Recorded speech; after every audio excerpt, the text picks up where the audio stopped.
Welcome back, everybody. Here's a fun topic for you: how to change culture.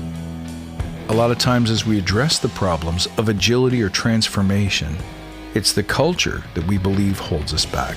Now here's how it holds us back, because the truth is this: I can change your culture in 5 minutes. I can rewrite the agreements.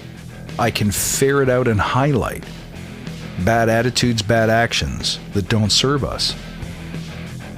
I can create agreements on values and vision and purpose.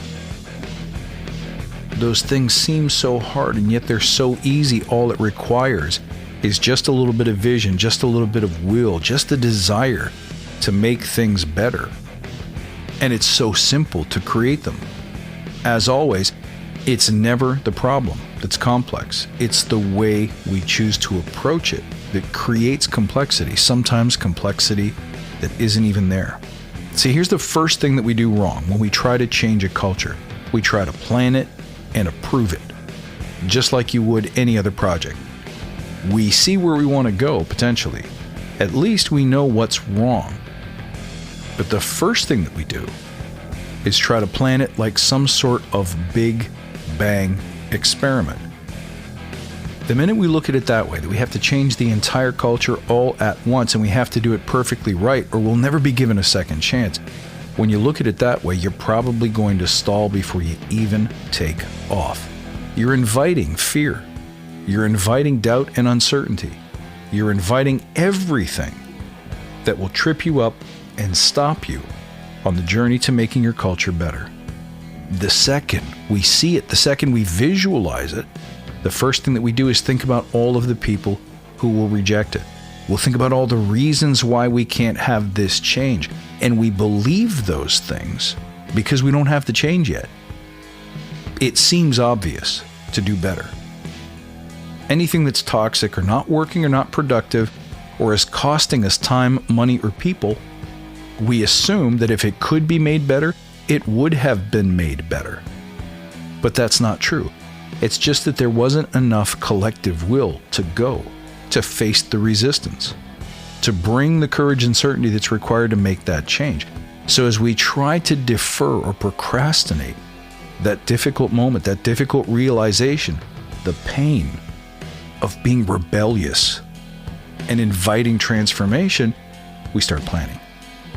That's how we make ourselves feel better about the difficult road ahead, is that if I can map it out step by step, that somehow I can create certainty that whatever I choose to do is guaranteed to work because we've all visited and revised the plan. The problem is, and I keep saying this over and over, is that change implies an uncertain future. It implies that we've never done this before, so we don't know how to do it well. We might look to others and try to copy what they did, but deep down, we don't believe this change is possible for us because we've been struggling with this problem for a year, for 5 years, for 10 years, for our entire history. Here's the thing. Culture change requires, just like good software, continuous delivery of new value. So the most important thing to get right on day one is the inspiration, the desire to change, the will to change. Next, the implementation has got to be swift and small to get off the ground. It's got to be iterative. It's got to be, by the way, executed by passionate, driven, focused individuals. We know this from Agile. It's not about any team. It's about starting with the right team. See, it can't be left to people who are 50% convinced that this will work, people who are 50% convinced that this is even necessary.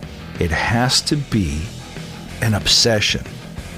It has to be done by groups of people who are so desperate to make this change, so certain that they can make this change, that they become unafraid of getting it wrong at first. They get unafraid of encountering opposition and unwilling minds. They're so certain that they know there's nothing that will come up that they can't handle, address, or navigate around. Small teams driving cultural change will be way more comfortable with experimentation and failure.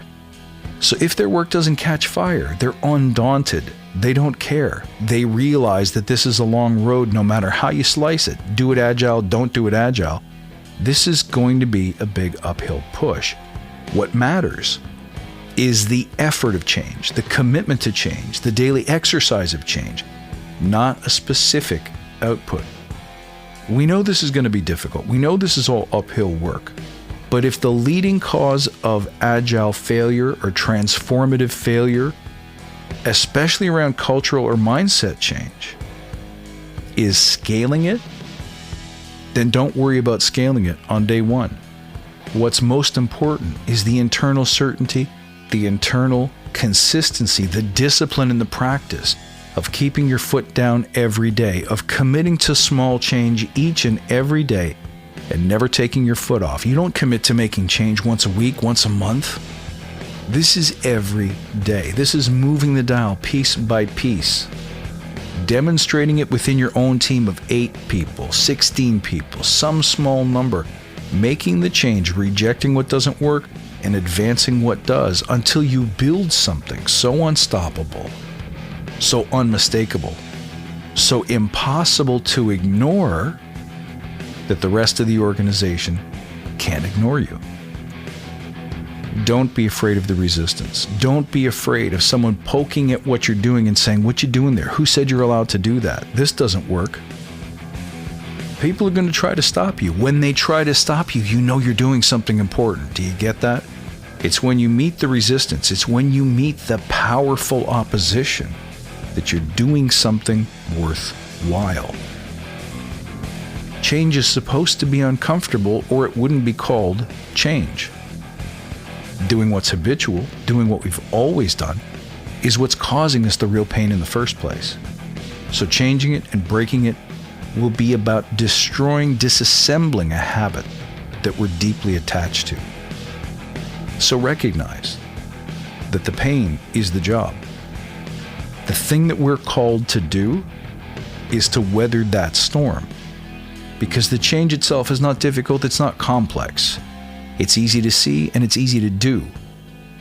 What's hard is bringing it to the outside world, one person at a time, one resistance at a time, one fear, one uncertainty at a time. That's the job. Guys, I hope this inspires you or helps you. You can reach out at badassagile.com or find me on Twitter at badass_agile and on Instagram at badassagile. I look forward to seeing you next time, and until then, stay badass.